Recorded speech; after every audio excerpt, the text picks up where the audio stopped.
Hi, everybody. I'm Sandy Nunez. I'm the president of NAMIC SoCal. Thank you so much for joining us.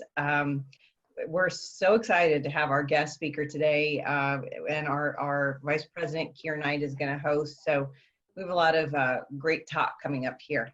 So let's start with a few things, though, a little housekeeping to get out of the way. Please make sure to mute yourselves. And we will make some time for questions. The way we're going to do it is that Keir's going to talk to Brandon, and then as she goes through the conversation, she'll open it up a little bit for questions. So whatever questions you have, go ahead and pop them into the chat. And Cliff DeCottrell, who's right there, top left, give us a wave. There you are. He's our membership chair. Hey. He will be managing your questions, and then that's how we're going to roll through that. So without any further ado, I think I'm going to introduce everybody here. Let me just get my notes out. All righty. So, oh, yeah, sorry, one last thing. Can you please make sure to follow us on social? We could really use a lot of support on that end. And it's also, by the way, how you find out about all of our great events. So you don't want to miss anything. So please make sure to follow us on social. That would be amazing. By the way, I see Emery's now on board. Hi, Emery. Good to see you. Hello.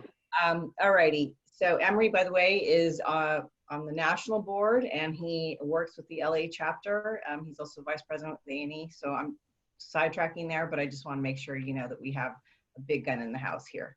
All righty. So we're going to go ahead and start here. I'm going to start with introducing Keir Knight. It is my pleasure to introduce Keir Knight, who is the vice president of the NAMIC SoCal chapter. Yay! Keir is also nice. Keir is also a talent producer with ESPN in the Los Angeles office. Keir started at ESPN in 2007.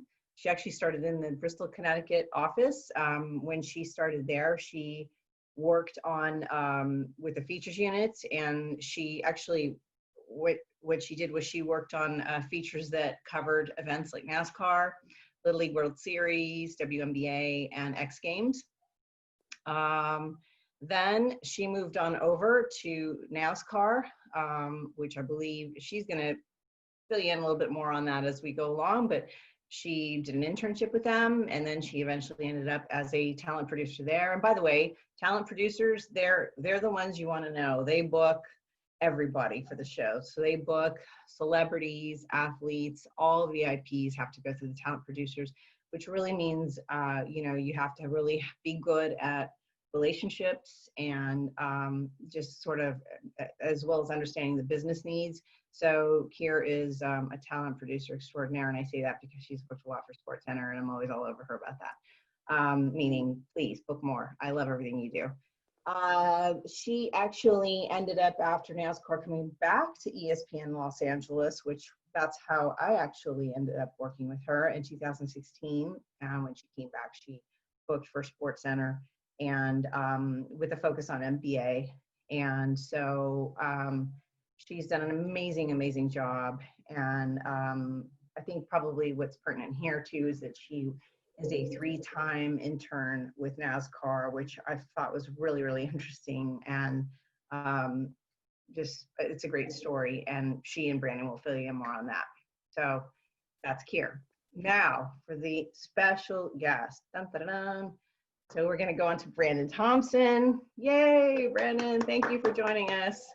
Brandon is a big deal, okay? So everybody needs to just know what a great catch this was for us.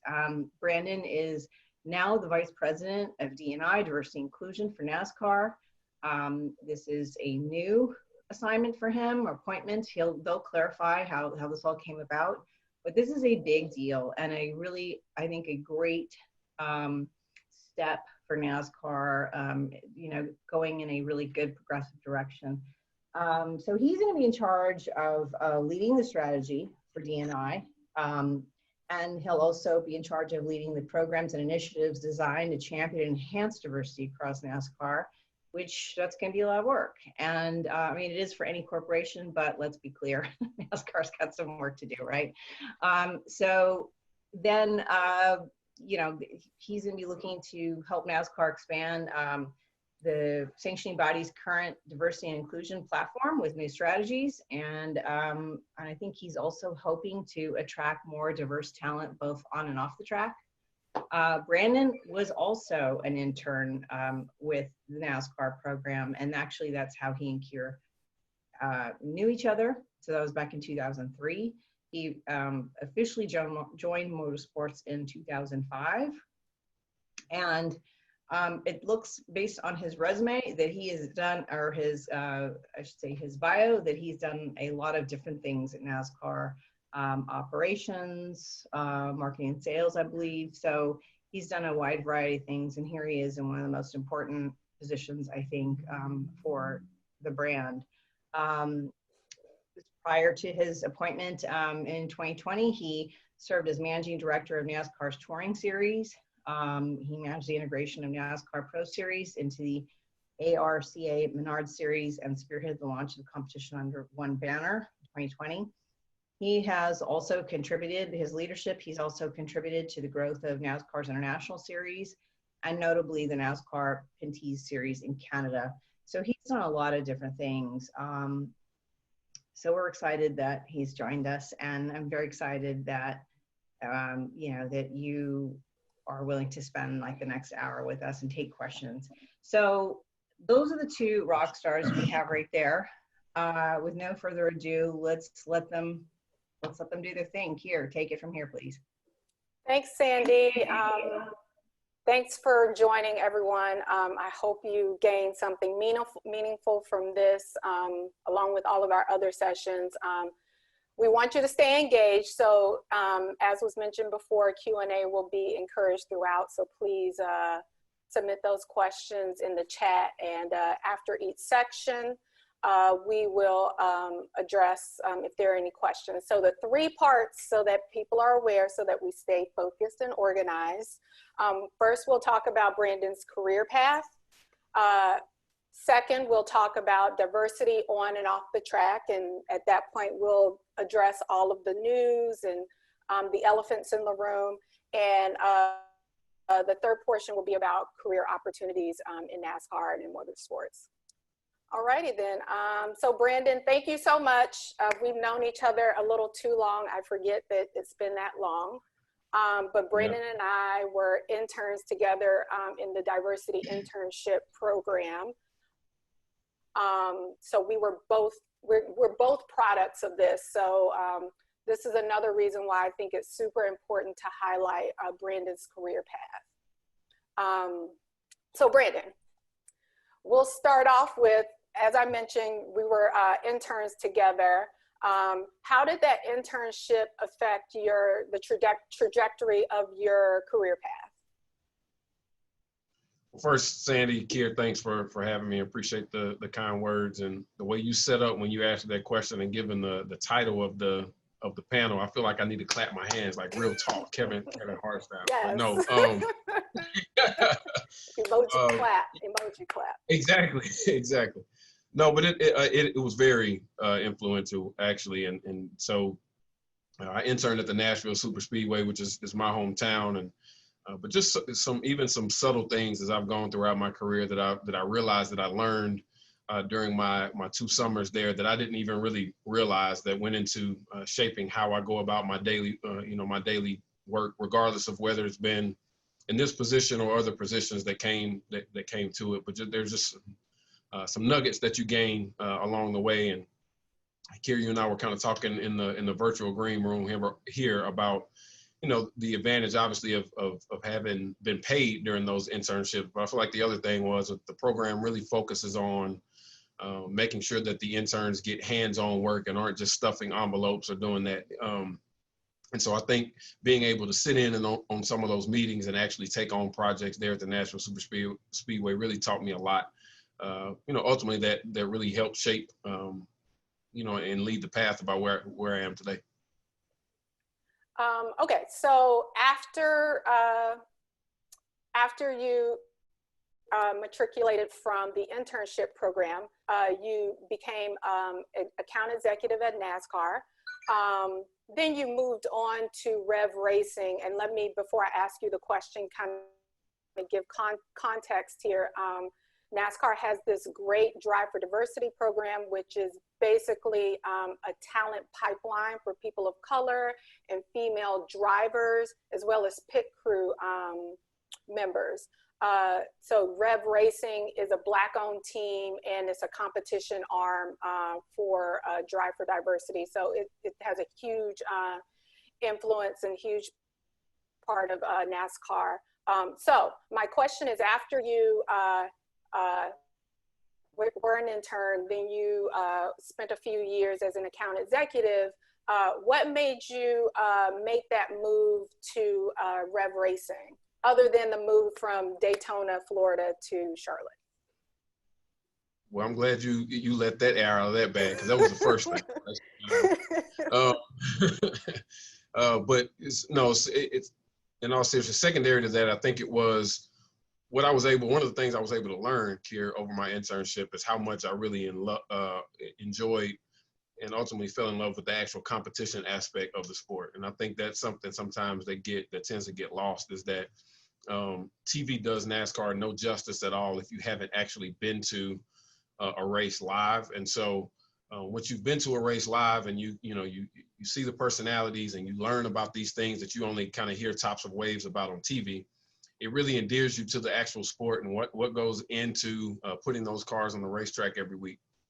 But I'm a Black guy in America, so I'm also passionate about, social justice issues and some of those other things, obviously having coming from an HBCU, and that it's something that was certainly at the forefront of my mind. And so moving to Rev Racing for me honestly represented the opportunity to blend two passions and sort of put that into one job. And it was, at the time, it was a dream job, literally a dream job for me. So so that's important, but getting out of Daytona was also key. Yeah, Daytona, if people aren't aware, is like the town that everybody forgot. It's definitely like Art Deco's 60s still. For sure. So, so then you make this move back to NASCAR. So you end up into the operations group, which is kind of what you kind of insinuated just now. Having a passion and being very interested in the logistics and how the gears turn and making the gears turn for the sport. Tell us what made you make that transition, going from Rev Racing and like the social justice and, working with people of color, and then moving back into the league. Yeah, well, I think a few things went into that. One, Kira, I think anytime you're passionate about something, you give it your all. And I was tired to be was part of it, to be honest. I was mentally spent. Rev Racing at the time in 2009 was a startup team, and so all the things that go along with starting a team, number one, the things that go along with starting a team that's centered around diversity in the sport. And just the daily grind that is working for a team. I love the fact that I did it. I absolutely needed to have done it, something that I needed to experience in order to, again, kind of prepare me for the rest of my career journey. But I was worn out mentally in terms of just all the things that we were trying to do. When you're so passionate about some things and you get some wins, and we performed really well on the racetrack that year. Bubba Wallace was a first year program participant at that point, and we go from being this like startup team that no one knows about and all these questions around, and we go out, and at the time Sergio Pena, actually out in Irwindale, at the Irwindale Event Center there just outside LA, we ran second to a cup driver in sort of an exhibition race there. And so there's the emotional peak of that, and then you get back from that, and then the first race out, Bubba Wallace goes and wins. And so there's just all these peaks and valleys, right, that you go over that 2-year time span. And I needed to kind of pump the brakes, because we didn't mention a lot, but I had worked in diversity affairs 2 years prior to that. So for me, it had been a 4-year bid on working on these initiatives. And so I kind of needed a little bit of a break. On that point, like, how do you I think a lot of us, especially right now, if we're lucky to still be working, are balancing, self-help, self-wellness with, what's the best move for your career? Like, how did you kind of square that, like doing something that's really important in the sport, right? Like helping people of color really get a foothold, helping rev racing and guys like Bubba and Sergio get into the sport, like, and moving on to the league. Like, how did you balance that and square that? Yeah, I think when I got to the point where when I realized that I was, so candidly, yeah, where I was just a lot more snappy with people, my patience had been running thin, both at home and in the office. It was kind of like I've got to step away. And at the time, you know, it's hard to believe. I guess it's been 10 years ago now. Wow, time flies. But being 10 years younger, I didn't really have a concept of what you're talking about, your mental health and all that sort of stuff. I just knew that I was a really thin patience person. And that wasn't, I don't have all the patience in the world anyway, but when it's like, you know, at 9:30 when all your patience is gone, it's probably time to start looking at some other options. Absolutely, and that's super honest. So appreciate that. Okay, now you take this really big move for you and for NASCAR and for the sport, and I think for motorsports overall. You're now the only Black vice president or above at NASCAR, so this is huge. But now you're in a role that's very high profile. You're managing relationships. It's part marketing, it's part human resources, very different than racing operations. Like, tell us how that move happened. Yeah, kind of walk us through how the move actually happened, because you were kind of tapped for the role, right? Yeah, and so I think one of the things that I found interesting on 2020 has been a hell of a year, and that's stating Captain Obvious, and probably an understatement. But we'd actually the senior leadership here started planning for this role probably about a year and a half ago. Just kind of water cooler talk and that sort of thing. You start to hear about the fact that they're looking to move in this direction, to put someone over the diversity initiatives, and look for someone to lead forward. So one of the things when I reference social media, there were a lot of folks like, oh, this is reactionary or whatever else. That's actually not the case. I can say that honestly, that I interviewed for this role in like early February, right? So before all of these things had happened, this was sort of in the queue. And just with the between the pandemic and obviously all of the social unrest and the things that have been going on after the untimely and unfortunate and tragic deaths of George Floyd and Breonna Taylor and Ahmaud Arbery, and all that, this stuff had kind of been in place before then, and those happenings sort of delayed the process a bit. So that's the first thing I'd point out, is that this was not a reactionary move. Some things that have been in the queue and in conversations as far as our senior leadership for some time.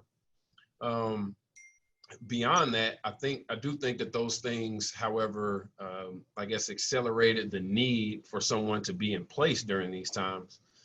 Just in terms of, there's all these questions, and in an organic way, we were able to, release statements and make, put on what I thought was a heck of a pre-race show at Atlanta, to really show and put words to the statement that we put out earlier in that week. And so it's just a time to have someone in place to actually carry these initiatives forward, was I think the biggest thing in terms of how it came. So it happened really fast, but it was a long process, if that makes sense. We always run fast to wait sometimes. Exactly. Especially when you're working for a big company. What was the most appealing thing to you about taking the job?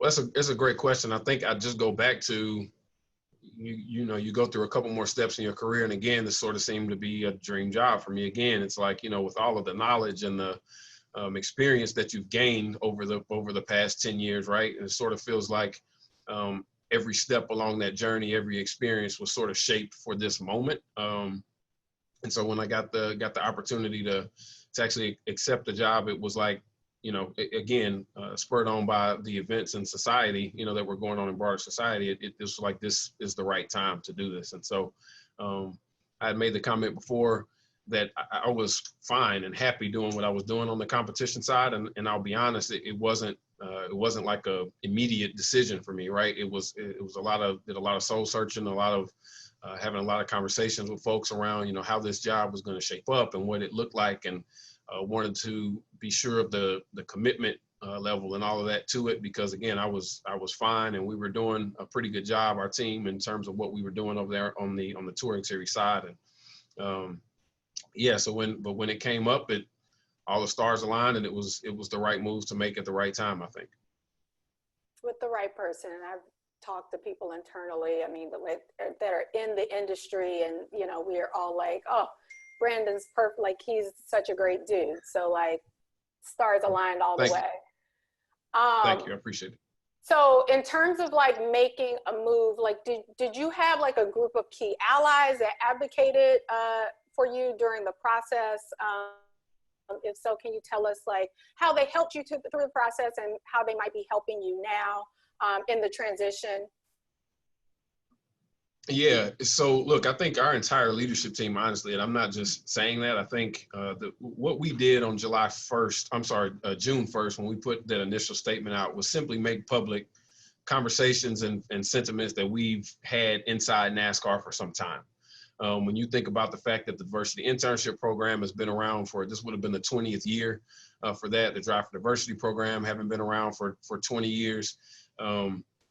Obviously it was the right move and a bold move in terms of banning the Confederate flag. And those, those are conversations that have been ongoing. I think, again, being thrust sort of into the spotlight in terms of what was going on with broader society helped us to make, what I joked before, a discussion that had been going on for probably 36 years, we were able to make in 36 hours due to what was going on. But those conversations aren't new. They've been happening. And so I think when you ask about the allies and that, we've got a great many allies within this company, whether it's Steve O'Donnell on the competition side, who heads up all the things we're doing there, Jill Gregory, who's my boss now in terms, being the CMO, but even up to the France family, they truly understand, and they're all in on what this means and where we are, not only in this moment, but what we have to do to continue to move forward on this journey. And that's exactly what it is. We'll never be done with this. So this journey will go on well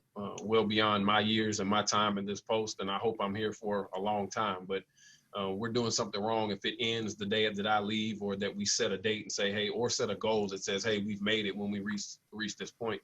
It's got to be something that's ongoing. Absolutely.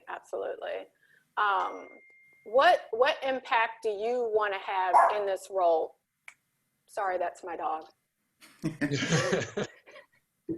No, I think when we look at it, the impact that I want to have is that we've shored up within our own walls, that our employee base, that we as employees feel that we've set an environment where people from diverse backgrounds can thrive in an environment that's inclusive.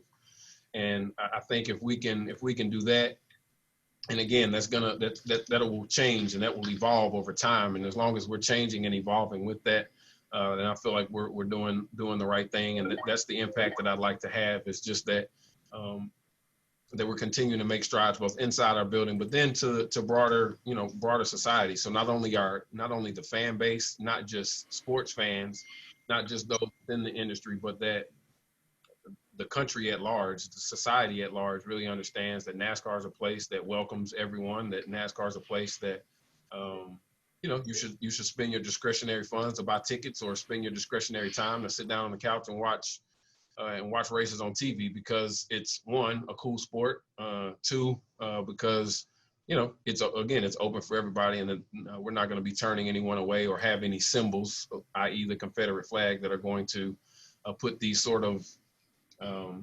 intangible, in some sense, barriers to entry up. Absolutely. So anybody have any questions about this portion of the conversation?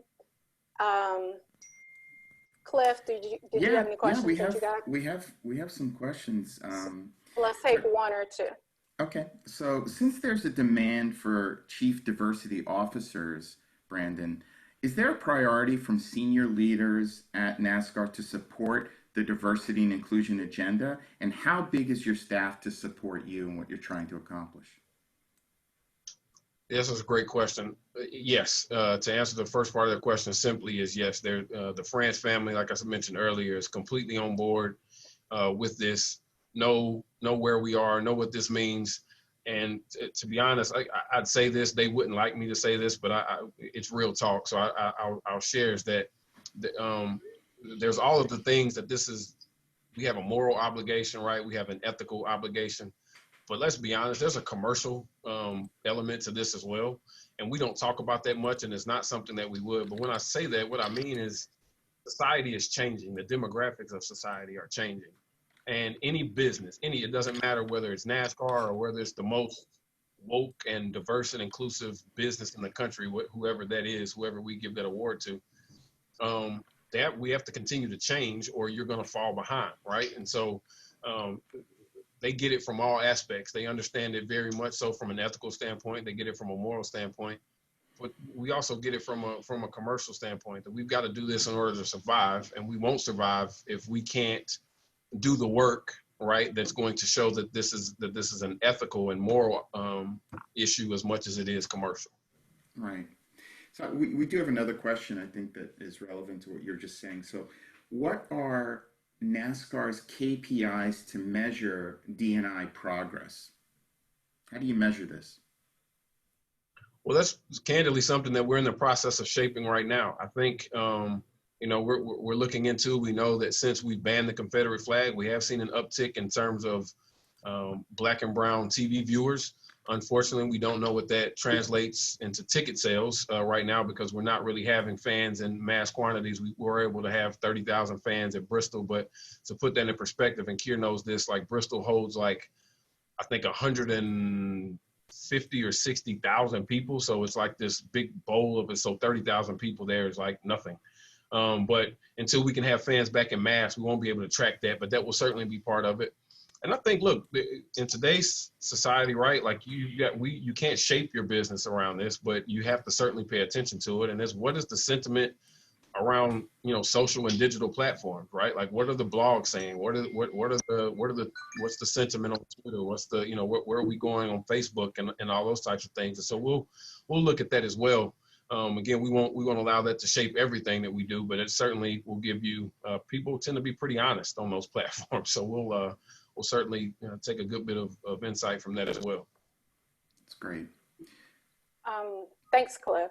Yeah, we have more questions when you're ready. And actually, if I could add one more thing on that, I'm sorry. And I think when I talk about internal, and this is the most important is, and this is obviously real measurable numbers, is when we look across our platform in terms of our employee base. What are we doing in terms of, diverse hires? What are we doing in terms of making an inclusive environment? So those are raw numbers that we'll be able to look at. And we've got it's about recruitment. And yes, it's about hiring, but I think the biggest thing in that is about retention. And so we've let some good people like Kier get away in the past. And, if we had it to do all, and, we certainly like to retain good people like that. So that's something we have to look at as well. Watch out. You're not going to get her back, by the way. No.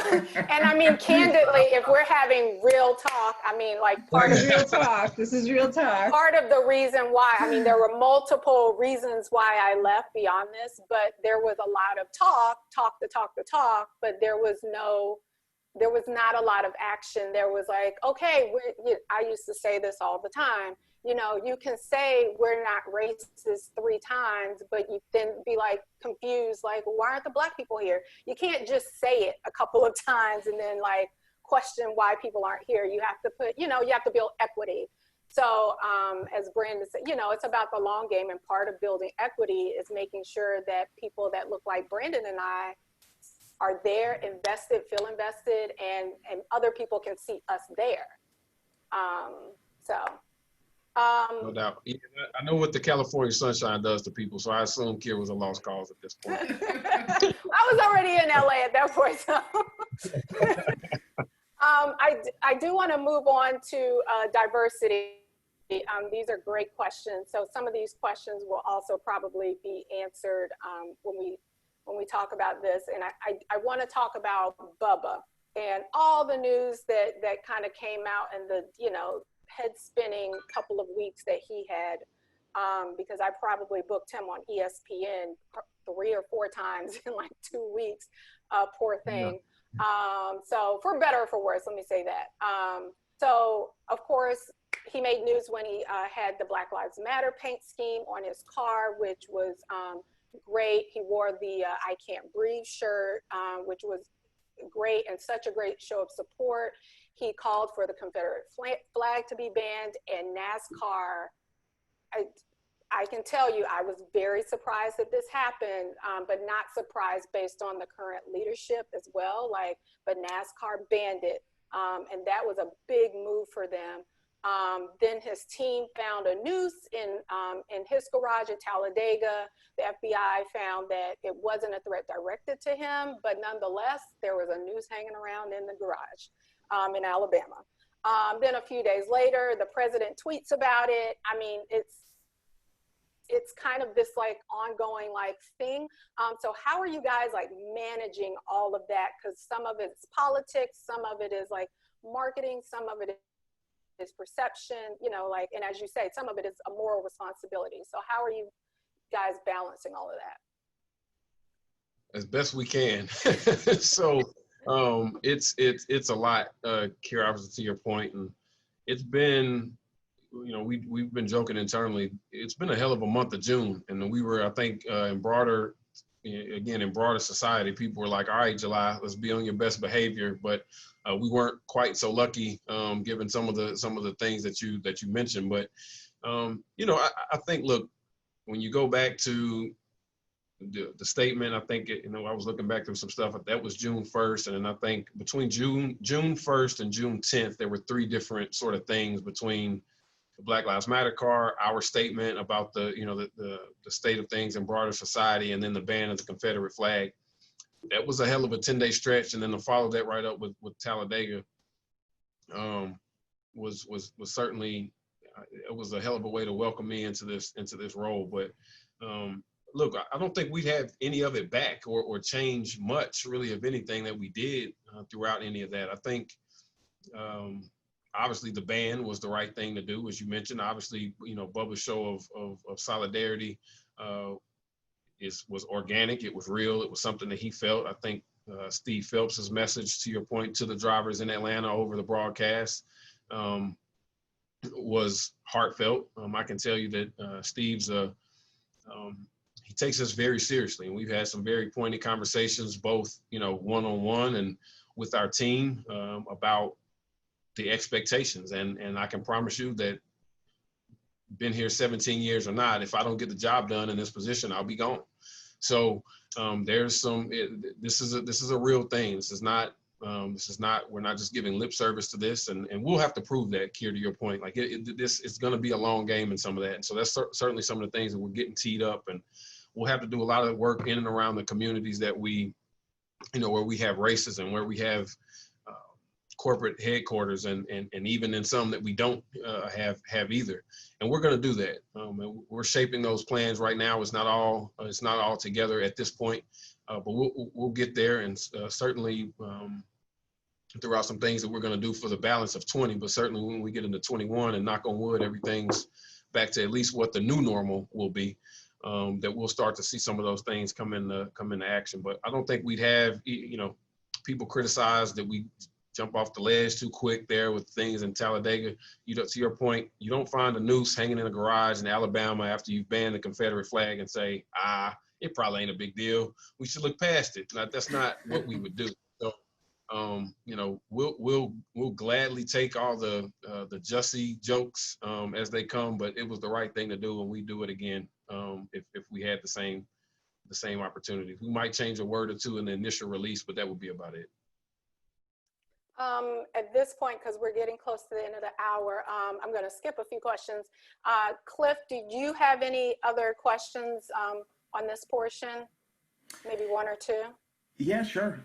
So does NASCAR maintain an inclusion and diversity website? And if so, do they share regular updates on its efforts to diversify its workforce, push through pay equity, and work with the underserved communities to empower students and educators? Yes, so we do have a website. I think Kira's going to share that at the towards the end of the presentation, so we can all get Drive for Diversity News will all be housed there. It is regularly updated. We do also have a Twitter account at NASCAR Diversity that people can follow and get sort of real-time updates from there. In terms of the things that we're doing in the community, we've supported a UNCF scholarship in the name of Wendell Scott for the past probably 8 or 10 years, and I should know the exact length of time on that, but it's been a while. Obviously, the things that we do in and around the diversity internship program, and we do a lot of support of through the PIT crew program. So it's sort of changed. It's in terms of how we've structured that in the past, but in the sort of formative years, we would often take the PIT crew program recruitment efforts to Boys and Girls Clubs and do those types of things.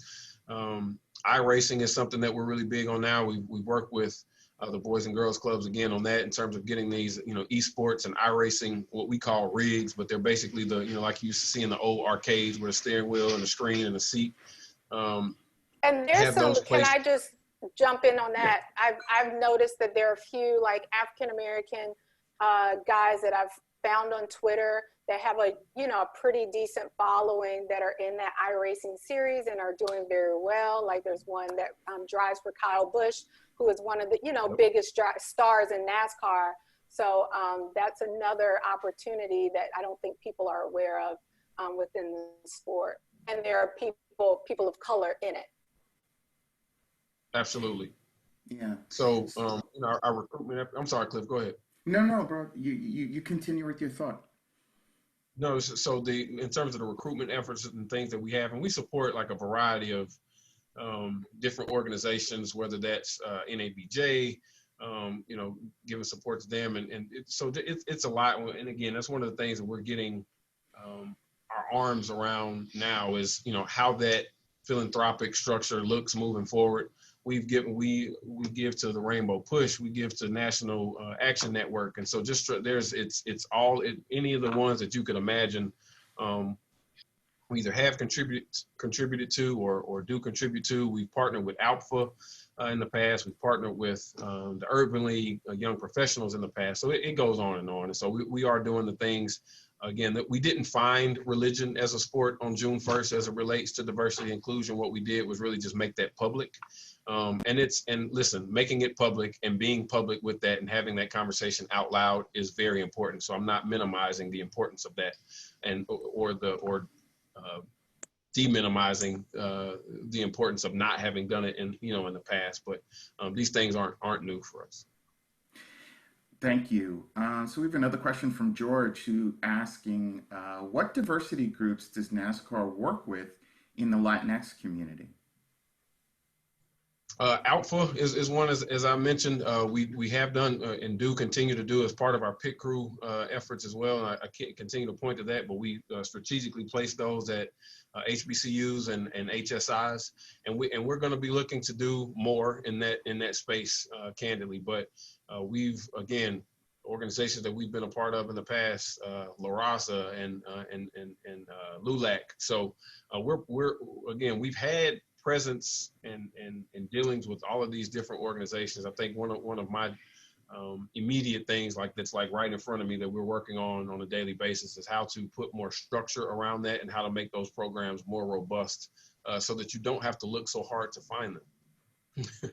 That's great. Let's move on to the career opportunities since we're kind of in that zone there. And then we'll take maybe one or two more questions at the end.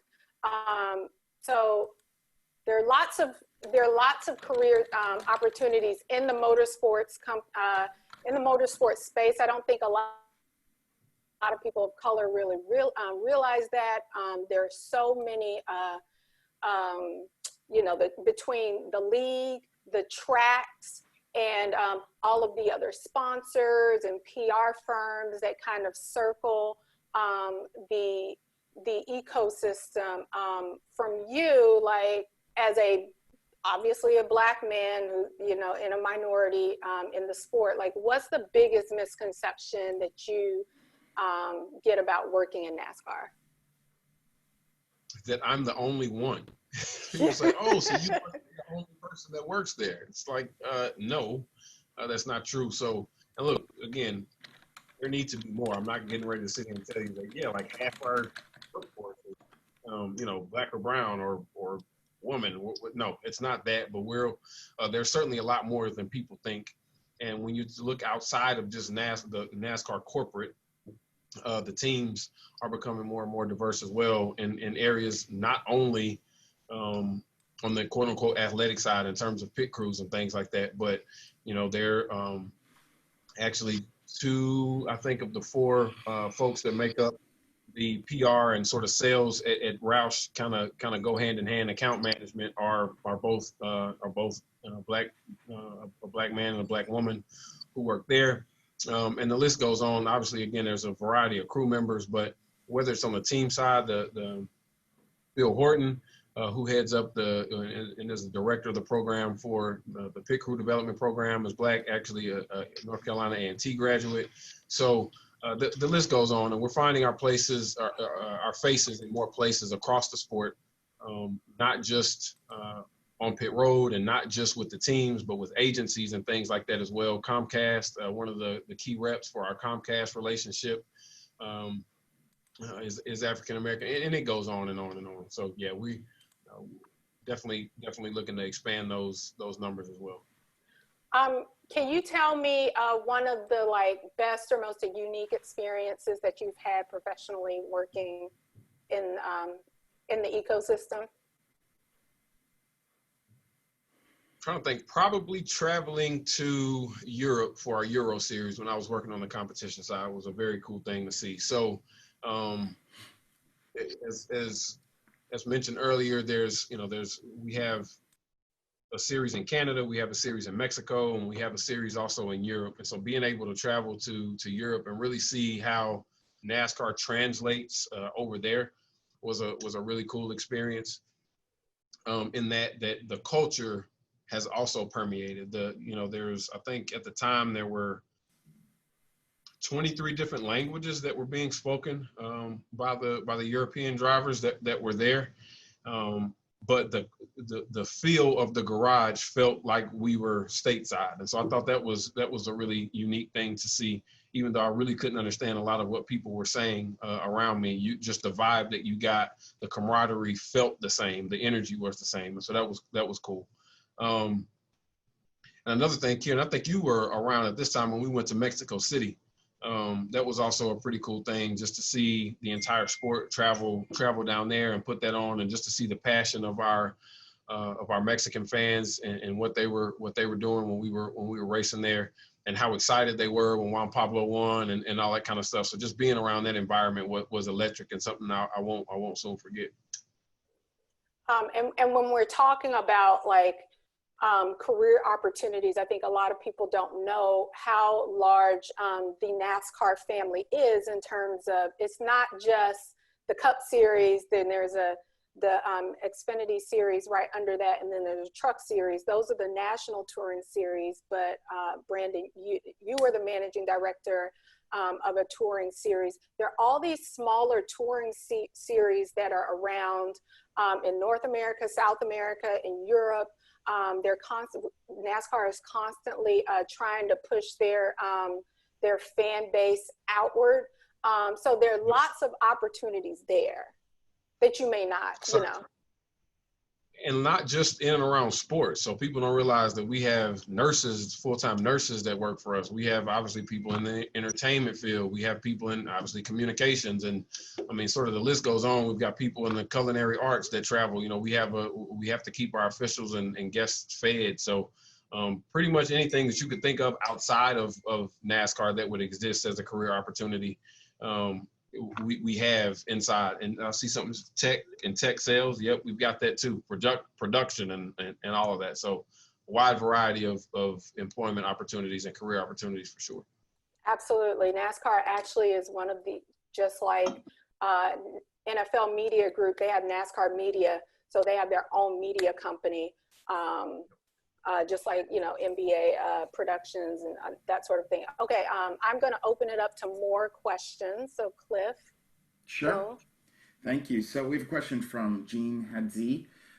Thank you, Brandon, for expressing the ideas of creating processes to continue to evolve and grow D&I practices in your organization.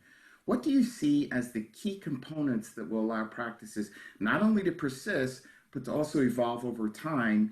And secondly, how do we create better systems that grow beyond the individual ideas and foster more creativity around growing D&I?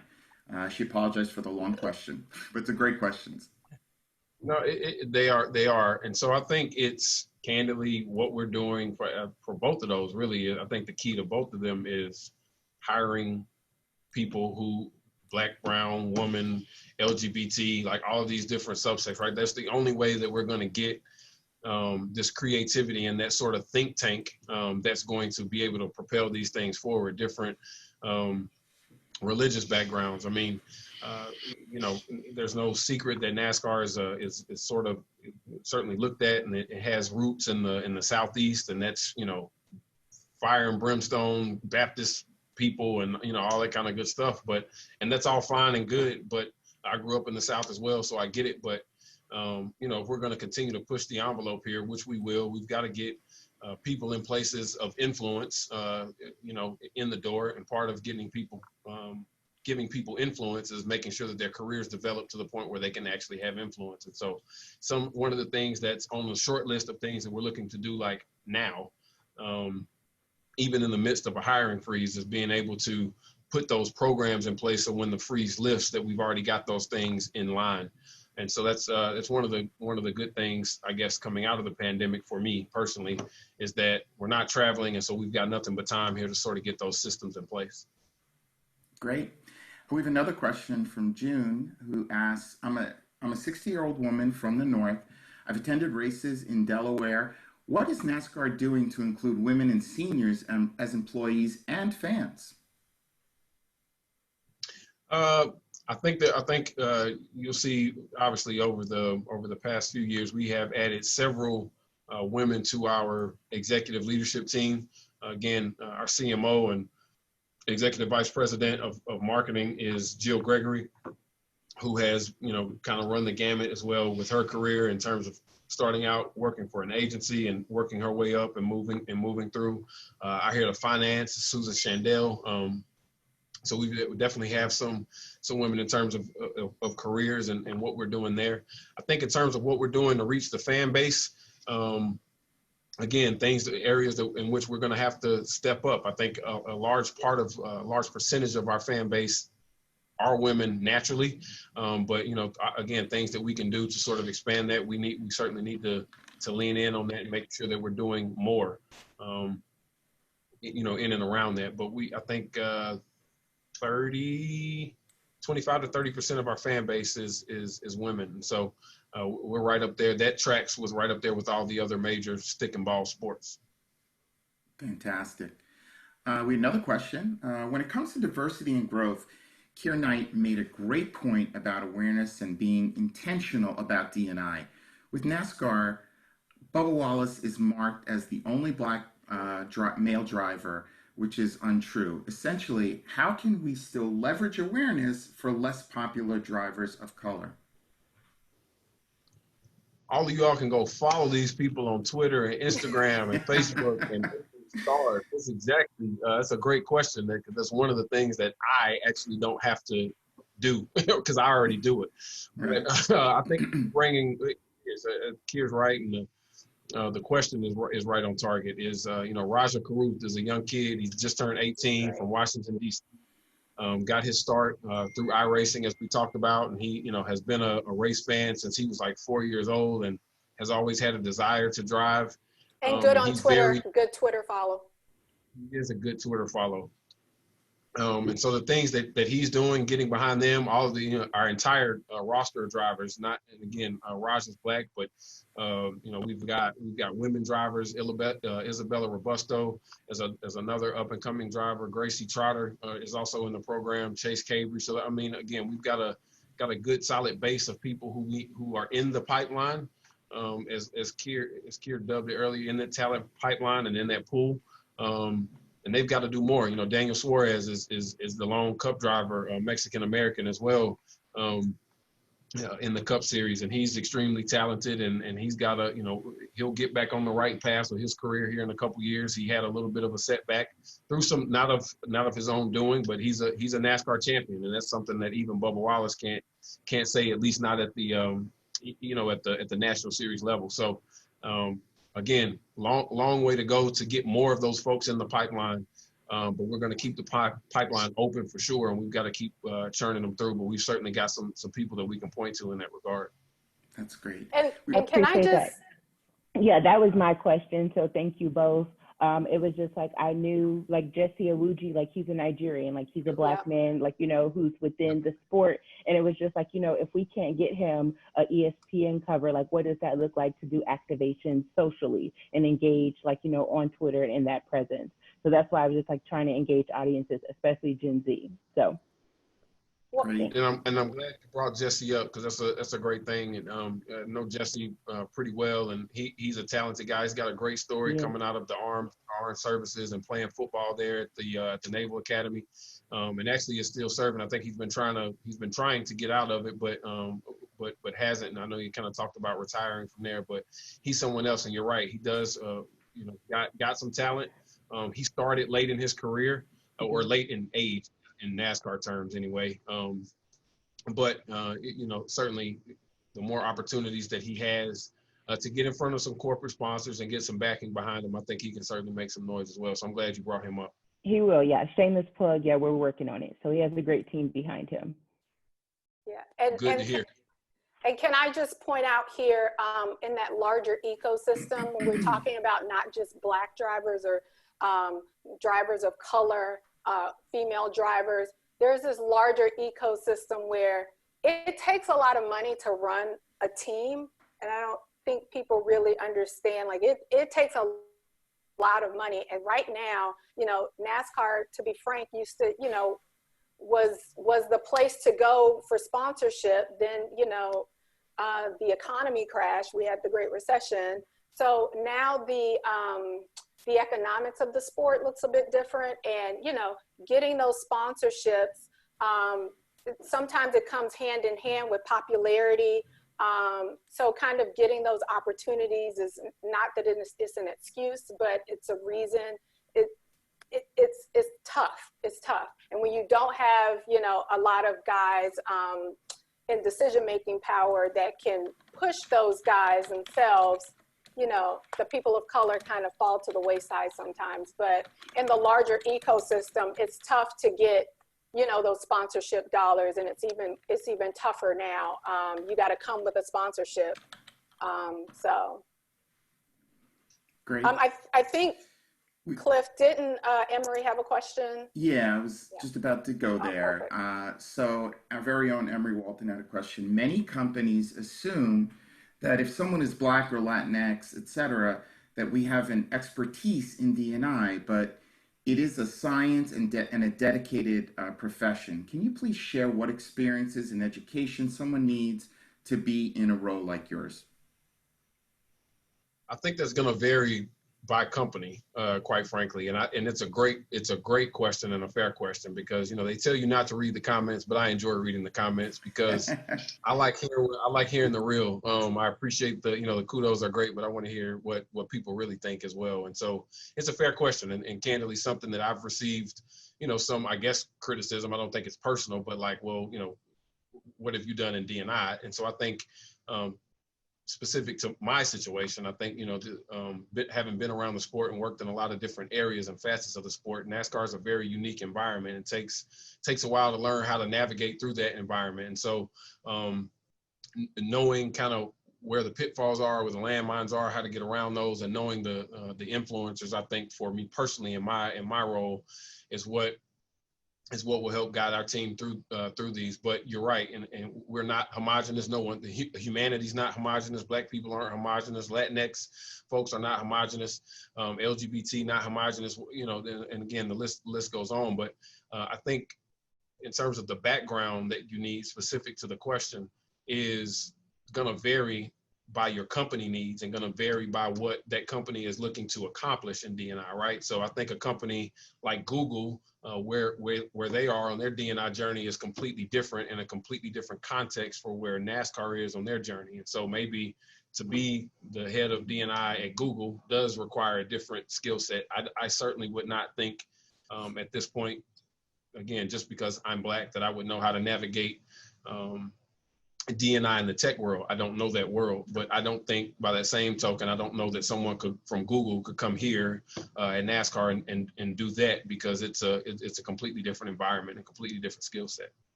Brandon, if I could also just jump in, wouldn't you also agree to,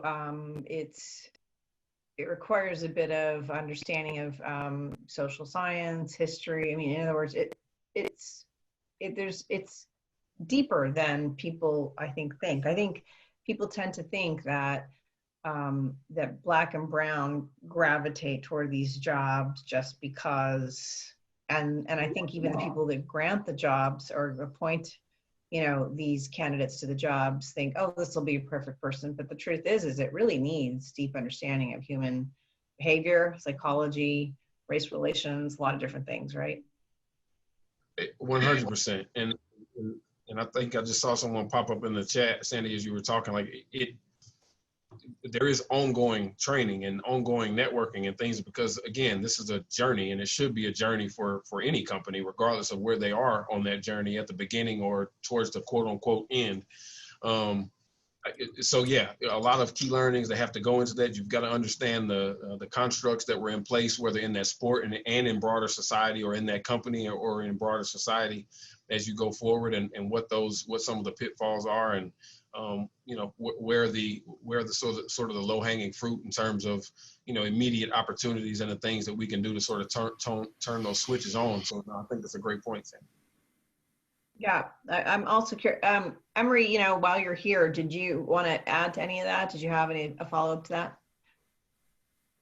No, just, definitely it wasn't a personal question. I'm just, in working in media for many years, we do see, what companies, tend to do is put us in the role to be the mouthpieces for D&I, especially if they get into hot water or something happens, and they tend to maybe put somebody who's not qualified in that position, and just based off of their skin color. And, and I just wanted to heighten the fact that, those who do work in that role do have an expertise. It's a dedicated science. You have to look at the finances, you have to look at the marketing, you have to, have backgrounds in those areas in order to really be effective in the role. Yeah, absolutely. And I didn't take it personal, by the way. I just want to say there's a collective request in terms of questions about how does one, whether I be a student or wanting to internship, how do I get involved with NASCAR? And I don't live in the South. There's generally a bunch of questions around that. So we're getting there, right? Here, wasn't that? Weren't you going to get there at some point here? All right, we'll hold off on that. Yes, I was gonna. Yeah, because we're at 12:02, so I did want to get to a final thought from Brandon. So Brandon, again, thank you. We really appreciate your time and your candor. Emoji clap. Do you have any, there are not a lot of people of color that consider NASCAR as a career option. Do you have any final thoughts on, like what's been happening, career opportunities, things like that? Yeah, a few things I'd highlight. One, turn the TV on Sundays, check your local listings, check it out.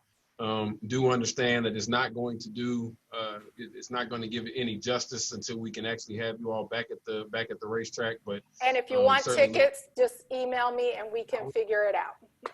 I was just about to say we'll work. I'll make that commitment, Kier, that we'll work with you all and Sandy to make sure that we can have a group out once we can have fans back. We'd love to do it, and we'd love to do it on multiple levels as well, right? So I love for people to see the ARCA series and how it operates at a track like Irwindale, and how that differs from how it looks at a Sonoma or Auto Club Speedway. So definitely can make that commitment. We'll make that happen.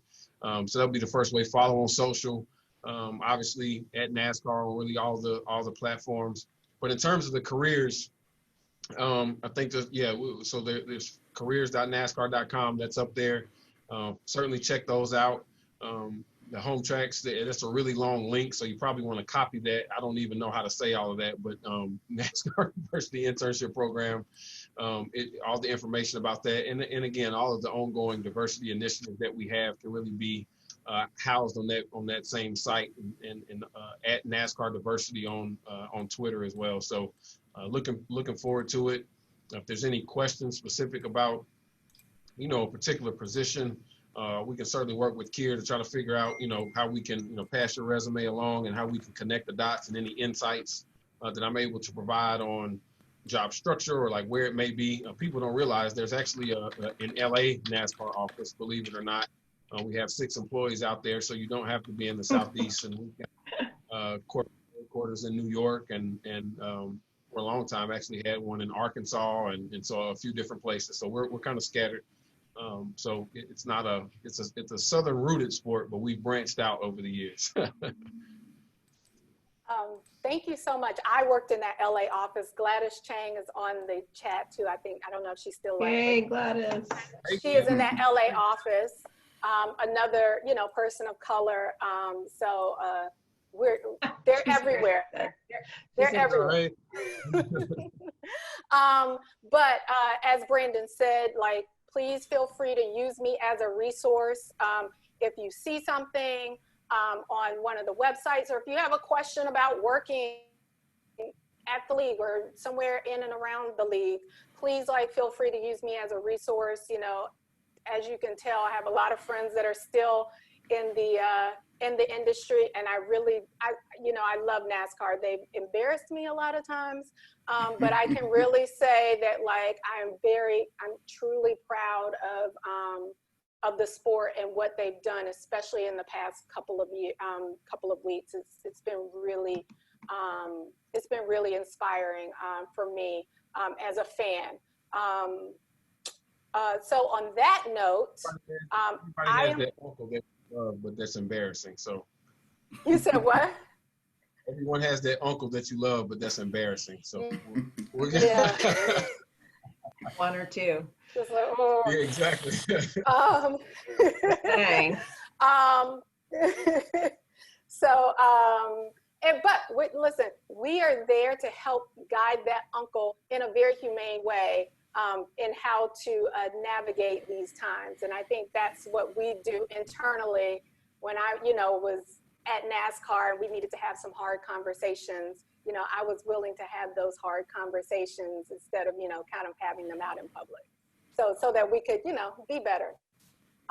So Brandon, again, thank you so much. I hope everyone learned something and can pass some information along. I am going to give it back to Cliff DeCottrell, who's our membership chair, who just has some thoughts on becoming a member. Great. Thanks so much, Kier, Sandy, and Brandon. Thanks for a great session. As Kier mentioned, my name is Cliff DeCottrell. I'm a member chair for the Southern California chapter of NAMIC. Very happy to be here with you all. For those of you that aren't currently members and don't know enough about NAMIC, it's been around for 40 years. Our mission has always been to educate, advocate, and empower for multi-ethnic diversity in the media and entertainment industry. And I think all of us would agree that our success really comes from our ability to provide the resources and the individual career challenges, or helping you meet those challenges for your everyday life and work. So we're really happy about the great turnout, but we can't continue to do this work without your help. So we'd love for you to become a member. And if you would like to become a member, please feel free. I think somebody's going to be posting our links on the chat. You feel free to join. And if you would also we'd love your participation as a volunteer for one of our 6 committees. And I'll talk about them very, very briefly. We have our Treasury Committee, which is headed up by Danielle Green, our Communications Committee, headed up by Marcy Perez, our Membership Committee, which is headed up by myself, of course, Events Committee, which is headed up by our very own Jeff Eberly, and our Media Committee, headed up by Evelyn Gillian, and our Programming Committee, headed up by both Angie Buenaventura and Karen Williams. And you might ask, why should I join? Well, there's a number of reasons why. The first is our organization is built of like-minded folks like ourselves. So you're establishing lifelong relationships. Some of the folks on this call I've had a relationship with for many years. And networking, it allows you to immediately connect to hundreds of folks in the industry that are doing the same thing that you are. And in addition to that, our discounted pricing, our members only directory, which gives you access to about 4,000 different professionals in the business, complimentary online learning, voting privilege, so you can vote in folks to both our chapter and our national board, leadership and development, which is our ELDP program, which Sandy, Emery, Galen Gordon, Galen's here. Yeah. Galen's Louis here. DeFrank Galen's is in the in house. here. He was in Yeah. here. Yep, we have a few. So, which is a partnership with the University of Virginia Darden School of Business and globally recognized as one of the best programs in the executive education space. So, and then lastly, our mentorship program, which really is a program that we're really starting to re-engage with. It's a Patrick Mellon mentorship program.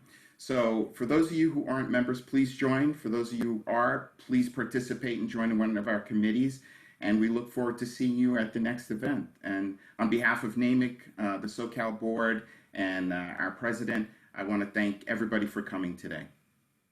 I had a couple quick things. Don't everybody go just yet. Thank you so much, Cliff. That was awesome. I know I told him to sign off and then I changed my mind.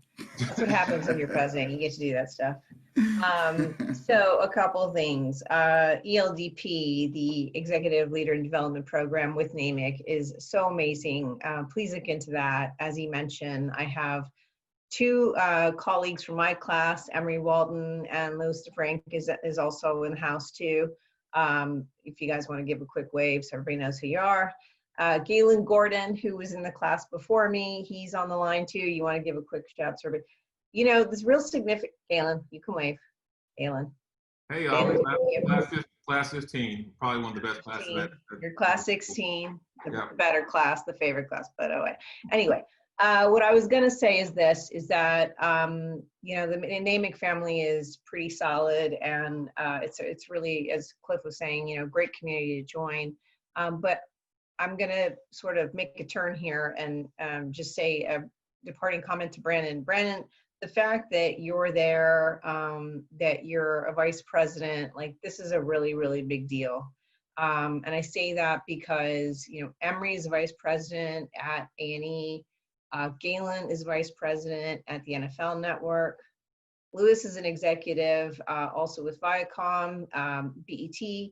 And, you know, it's just so important that these positions are filled with people of color, because we are going to be at the decision-making table, and, you know, that's the only way things are going to change. So I just can't emphasize enough how important it is that you're in that job. It means NASCAR, and I'm actually really thrilled to hear you say that they had already been talking about it. And I know how companies operate. Sometimes, you know, like the most immediate needs are the ones that get taken care of first. So sometimes these things take a little bit longer to go. But I mean, I've already seen, for example, you know, when we talk about people in these positions, Galen and Emery, I mean, I talk to them all the time, and the things that they're doing, the influence that they have on the business, I mean, in my opinion, their businesses will never be the same, because these two men have basically put their stamp on the company and the work and have helped change the game. Brandon, you're going to do the same thing. And hopefully, you know, a lot of the other folks, and Louis too, I know has as well. So hopefully, you know, a lot of the other people here on this call, you know, just everybody keep driving, keep thriving. We just got to keep going. It's the only way things change. So everybody stay close to NAMIC. And hopefully we're going to have some more folks come your way to speak. But thank you so much for your time, Brandon. Really, and great job, Kier and Cliff and Jeff. Bye, guys.